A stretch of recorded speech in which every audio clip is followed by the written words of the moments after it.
kabajamtoota daawwattoota tokkummaa chaanal warra taatan hundi tokkummaa chaanal daawwachuu keessaniif baay'ee galatooma. Dursanii isin galateeffanna. Warroonni maatii keenya hin taane immoo subscribe gochuun maatii keenya taasisaniin jenna.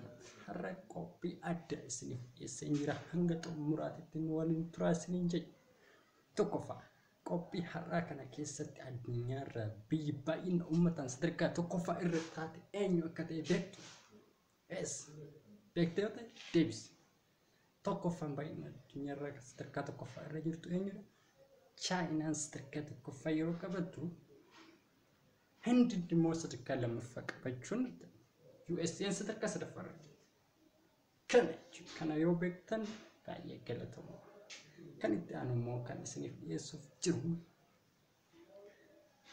dinagdeen addunyaarraa sadarkaa tokkoffaa irratti kan argamtu eenyu? Deebisi. Dursitee deebistaa? Deebisi yoo beekte.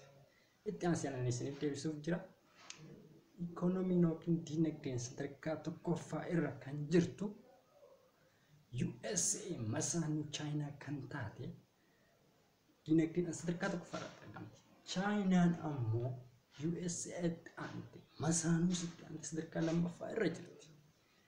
Jaapaan ammoo sadarkaa sadaffaa qabachuun akka addunyaatti dursaa jiru tokko hanga sadii jara kanadha.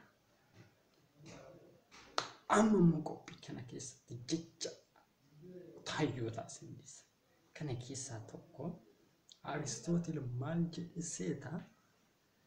Jiraachuuf nyaadhu malee nyaachuuf hin jiraatin. Maal jechuusaa? Jiraachuuf nyaadhu malee nyaachuuf hin jiraatin jedhe Aristootil. Baay'ee jecha Aristootilidha kun. Kanaaf hojii oolcha. Kan itti aanu immoo jecha hayyootaa keessaa muraasni yeroo isiniif dhiyeessu.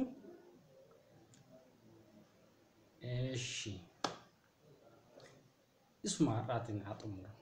Yeroo biraa itti deebina jecha hayyootaa. Amma immoo mudannoo wayii isinitti hima. Mudannoo yeroo kutaa tokkoof lama barannu jechuudha. Barataan barsiisan keenya tokko maal nuun jedhe?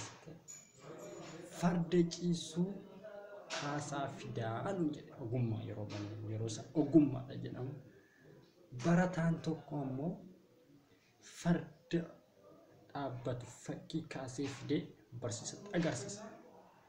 Barsiisan ammoo farda ciisuu kaasaa fidaa isiniin jedhe malee farda dhaabbatu kaasaa fidaa yoo ammi isiniin jedhe yeroo gaafatu barataan maal jedhee deebise? Inni farda ciisuu kaaseen fidee. Garuu amma kabajuma keessanii fardi isin jalaa fardi ka'ee dhaabbate malee ani kan farda ciisu fakkii kaasee fidee jedheef barsiisaaf deebisa jechuudha. Kun mudannoo yeroo kutaa lamaaf sadii keessa barannu yeroo ogummaa yeroo jedhamu sanittidha. Waan nu dhaaffattaniif baay'ee galatoomaa. Yeroo biraa olitti deebina. YouTube chaanaalii keenya yookaan tokkummaa chaanaalii warri subscribe hin godhin subscribe gochuun maatii keenya ta'a. Galatooma.